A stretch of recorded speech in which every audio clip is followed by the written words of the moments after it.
Hello, and thank you for attending the Mindsight Change Management Training. This is Matthew Thody, Director of Service Delivery and Executive Sponsor of our Change Management Program. This training will feature a live demonstration. However, if you have any other questions, please don't hesitate to ask myself or Matt Cox. Let's get started. Let's start with the basics: who, what, where, why, and when. Who is impacted by this change control program? Anyone who is doing work for our managed services, T-Support, or T&M customers is impacted by this program. That includes project engineers who are taking tickets. As of this recording, projects themselves are exempt from this program, but there is the possibility that projects may be included in the future. What are we doing? We're instituting a change management program. How is it going to be managed, or where is it going to be managed? It's going to be managed through ConnectWise. Why are we doing this? Change management has been proven to increase quality and decrease mistakes. Additionally, larger upmarket customers expect that their managed service provider will have a change management program. And when does this start? Well, we're starting right now. Let's move on. The first thing that we need to do is to baseline on a common set of definitions. I'm using the ITIL framework of service management because it's an industry standard framework. So we're going to use their definitions for the topics that we'll be discussing. Just a quick refresher. ITIL classifies IT service into 4 categories. The first is an incident. An incident is when something goes wrong and it needs to be fixed. The next category is a request. This is when the customer asks us to do something for them or to provide them with information. The third is a problem. A problem is a term that we don't use very often, but the definition nonetheless is the cause of multiple incidents. The final tenet of ITIL framework is a change.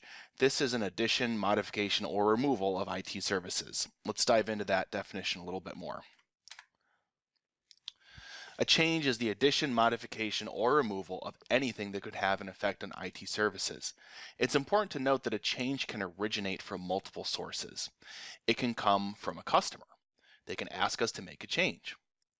Or it can be initiated by us, Mindsight, for any number of various reasons. Or executing a change may be necessary to resolve an incident or a problem. There's a lot of confusion between the terms change and change request. Change request is a term that I would recommend that you not use anymore because it does conflate the difference between a change and a request. A customer can request a change, but a change is not always a request. So let's keep those two separate. A change is a modification, addition, or removal of anything that could have an effect on IT services, and a request is something that originates from a customer where they ask us to do something or provide them with information.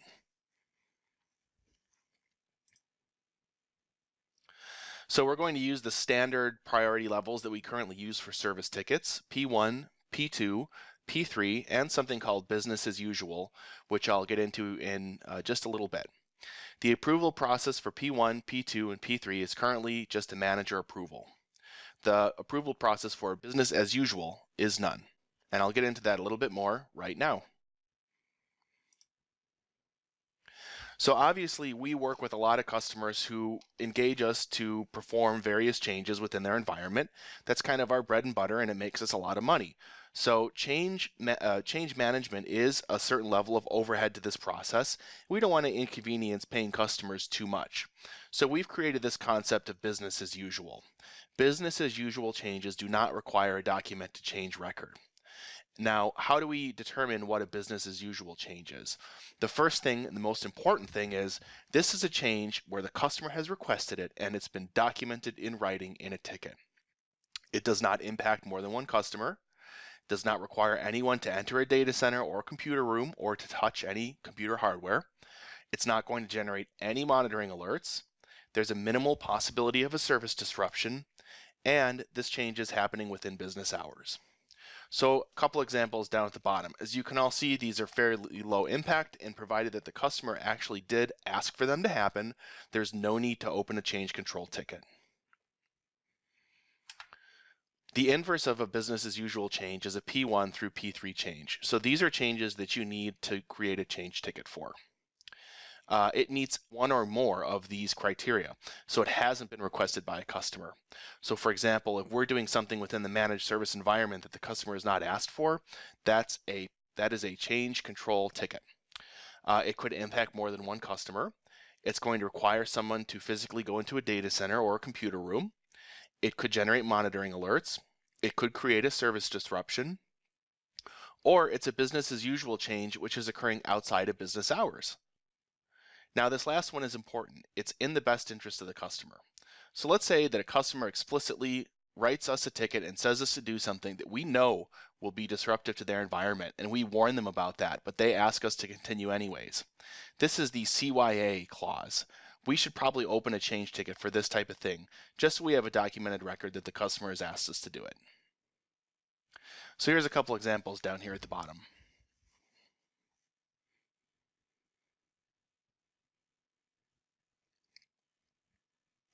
So let's explore a little bit more how the change ticketing system works. So change tickets are actually parallel to service tickets. This does seem a little redundant, but however, it is important to have a separate searchable record of changes for any given customer. Let's see how this would work in practice.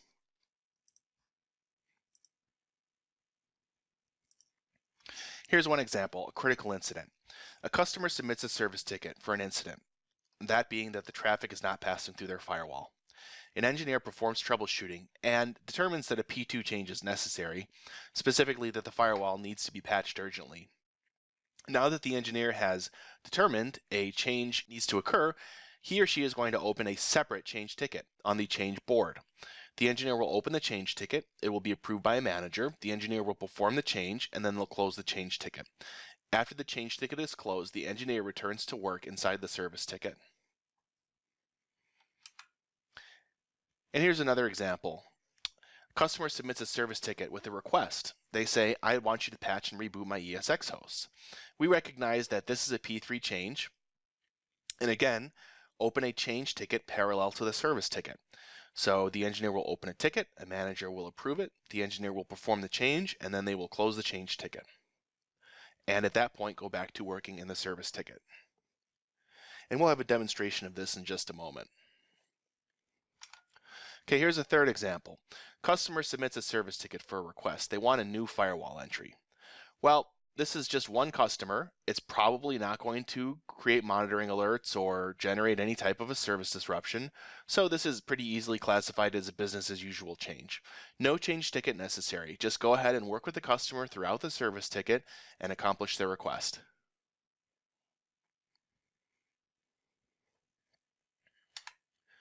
So one thing I want to touch on is lead times. As I did mention earlier, the process for approval now is manager approval, which means that a manager on the service delivery team has to approve the change before it can happen. So obviously, we managers want to commit to you a certain lead time so that you can expect when your change ticket will be approved and know what lead time to give the customer. These lead times may need to be sooner to comply with the SLAs, and in reality, it will be more than likely that a manager will approve your change well ahead of these lead times. But this is our commitment to you to approve changes in a reasonable amount of time.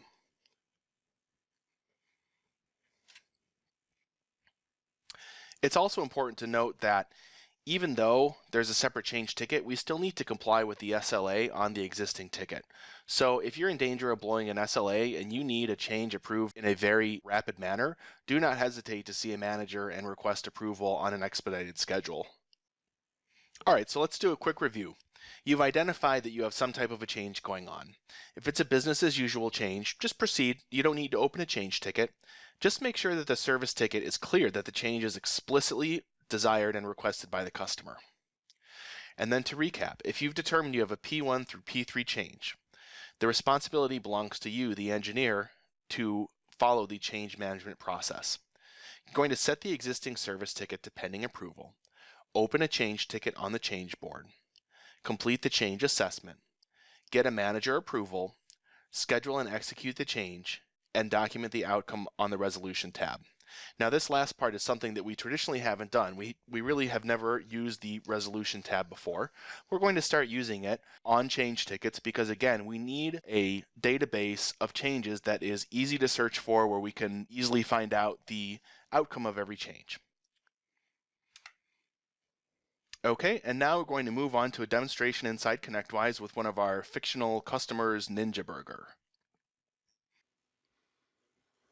Okay, here we are in ConnectWise. I've created this fake ticket under our fake customer called Ninja Burger, and I'm going to pretend in this demonstration as if I am the engineer working this ticket. So here I see that the customer has reported that 75% of their phones have a blank screen and they're not able to make or receive calls. So at this point, I'm going to perform some troubleshooting. And as a result of this troubleshooting, I have determined that the customer's call manager server needs an emergency patch. So obviously this is not a change that a customer has requested, and it has the ability to impact a number of people within the organization. So obviously we've identified that a change ticket is necessary. At this point, I'm going to update the service ticket with that information and place the status into pending approval.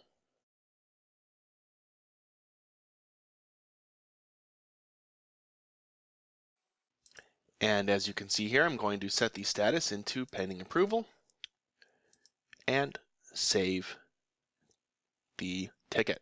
At this point, I need to go ahead and open up the change ticket. So I'm going to go ahead, go to the service board. You can open a new ticket however you like, but this is just the way I typically do it. New item. Now I'm going to enter the information on the change itself.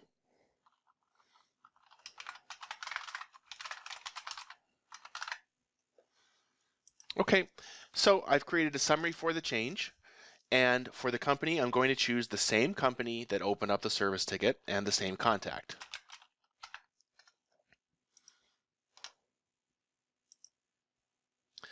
Okay, same company, same contact. Here's where things are going to get a little bit different. Under the board field, you're going to choose change management. Now the change ticket is going on to the change board. The default status is pending approval, and the priority of the ticket is going to match the same priority as the customer service ticket.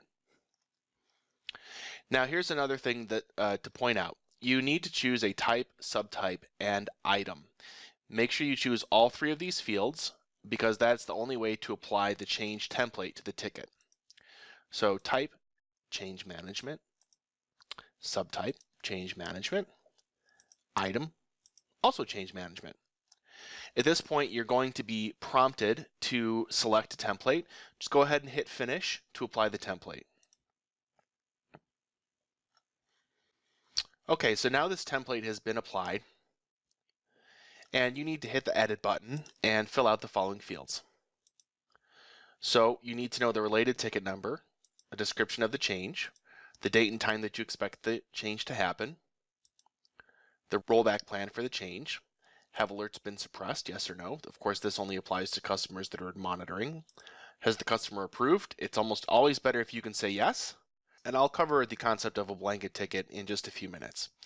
Also, you'll need to add the impacted configurations to the ticket. So let's go ahead and fill this out. Okay, so the related service ticket is 80329. Change description.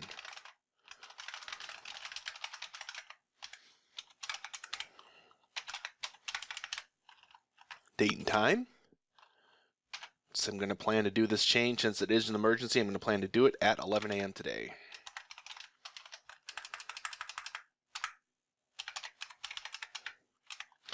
Rollback plan. This doesn't have to be a very long sentence, just something to make sure that you've given some thought to what happens if the change does not accomplish what you're looking for. Have alerts been suppressed? Yes, of course I suppressed the alerts. Customer is approved? Yes. Is this a blanket ticket? No. Okay. Save and close. Now you need to add the impacted configurations. So your screen might look a little bit different, but you should have this pod here called configurations. I'm going to click add new item. Now, since Ninja Burger is a fake company, we only have one configuration here called DC1.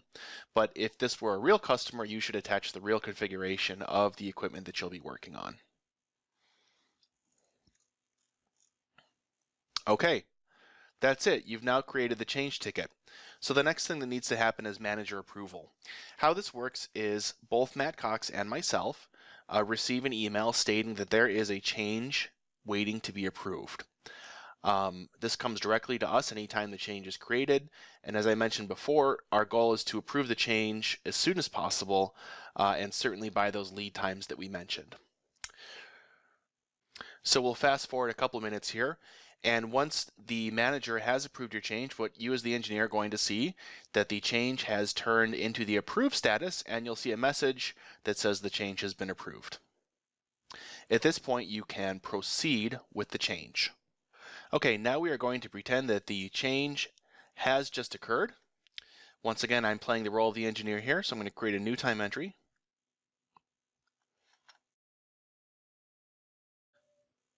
And I'm going to add these notes to the resolution field.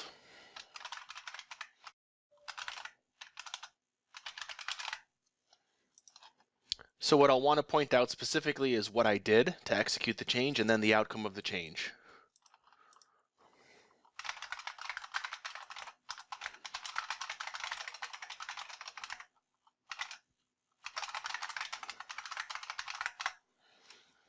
I'm also at this point going to change the ticket status to completed.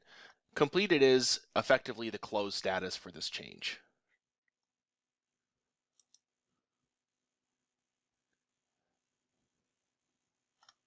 Now at this point, the change ticket is completed, and we are going to go back and finish working in the service ticket.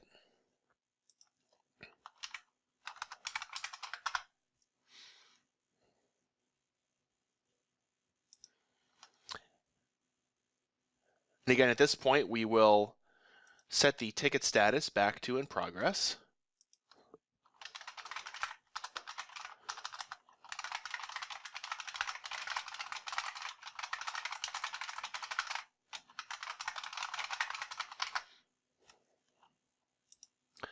We're going to make sure with the customer that the change resolved their issue and do any cleanup necessary action on the service ticket.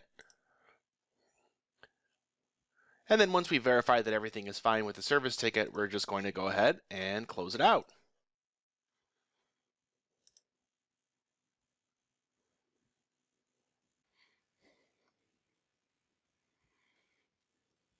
All right, so we've just seen a demonstration of the change ticket process. Now I'd like to move on and just do a couple of question and answers.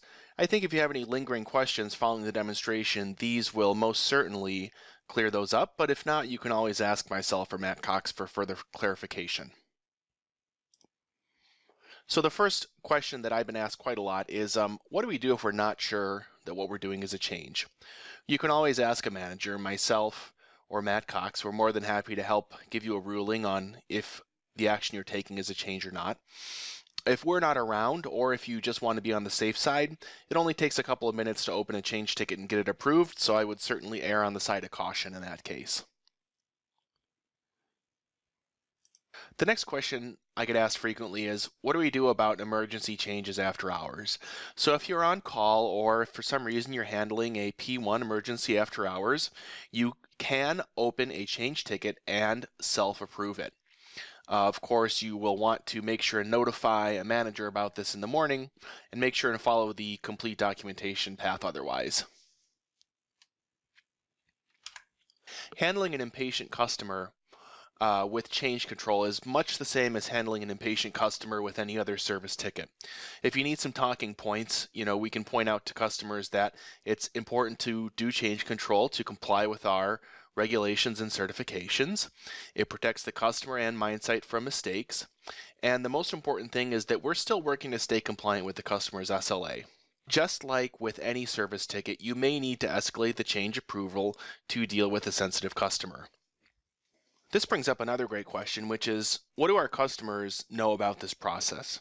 Well, it's important to note that all of our customers were notified via an email blast that this process is going to start taking place. The customer's interaction with this process is actually quite minimal. However, the customer does get notified that we are opening a change control ticket on their account. And here's an example. When we open the change ticket, the customer gets this email. And it says something to the effect of, hey, we're opening up a change ticket under your account. This is what we're going to do. No further action is required on your behalf. This is an informational email. So in this case, the customer does have an opportunity to respond to this email and give some kind of approval or tell us not to perform the change, but their interaction is negligible compared to the engineer.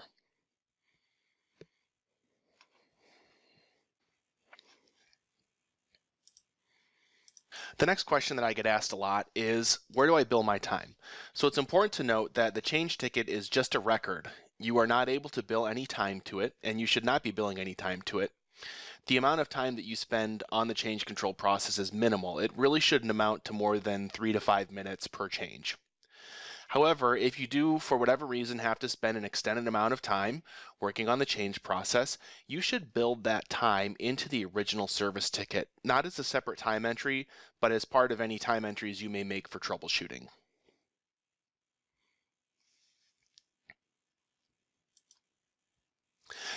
Another question I get asked is, what if I have to make a bunch of changes for troubleshooting? So let's say, for example, you're encountering a situation where a customer has called in a vague issue and you're not exactly sure what's wrong, but you need to make a bunch of changes to try and figure out.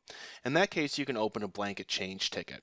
So this would be a change ticket where it might be open for a longer period of time, say a couple hours, and you are going to state in the change ticket that you're going to do a number of different changes for troubleshooting.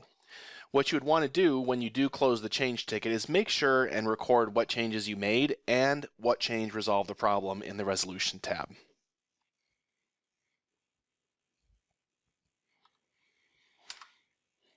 Okay, so that effectively completes the change training. Couple follow-up items. December 18th, that's a soft launch. So essentially that's beta testing. What that means is the service delivery team is going to start opening change tickets with the understanding that there will probably be some bugs to work out in the process, and hey, you might not get every change, but we're going to start feeling out the process and making sure that it works the way we're expecting. January 1st, 2018, more specifically January 2nd, since the 1st is a holiday, that's going to be our hard launch. That is where management expects that the change control process will be followed and a change control ticket will be opened for all P1 through P3 changes. This is a process that we take very seriously. It's not to be taken lightly and it's not to be skirted. If for some reason an engineer intentionally ignores the change control process and creates a change that damages a customer, the remediation time spent fixing that change will not be billable to the customer. And what this means is A, the company forgoes revenue and profit, and B, depending on your compensation plan, the time you spend cleaning up from that unrecorded change will not count towards your bonus plan. So we want to make it very clear that this is a serious process that needs to be followed rigorously. So looking at the long term, this is just step one of our three-step change control long-term strategy. So December 2017, we're going to implement the change board. Managers will be doing all the approval for C1 through C3 changes. Moving out towards June of 2018, we're going to implement a change approval board. A change approval board will be a board that's made up of team leads who will review changes and approve them as a group. December 2018, the end of 2018, again, we'll have the CAB, the Change Approval Board, in full force, and we're looking to include changes made by the project team, as well as having post-change reviews, again, with the goal that we can start seeing patterns and reducing the amount of risk to ourselves and our customers as a result of the information that we're getting out of these tickets. This concludes the change control training. If you do have any other questions, please don't hesitate to ask Matt Thody, Matt Cox, or your manager. Thanks.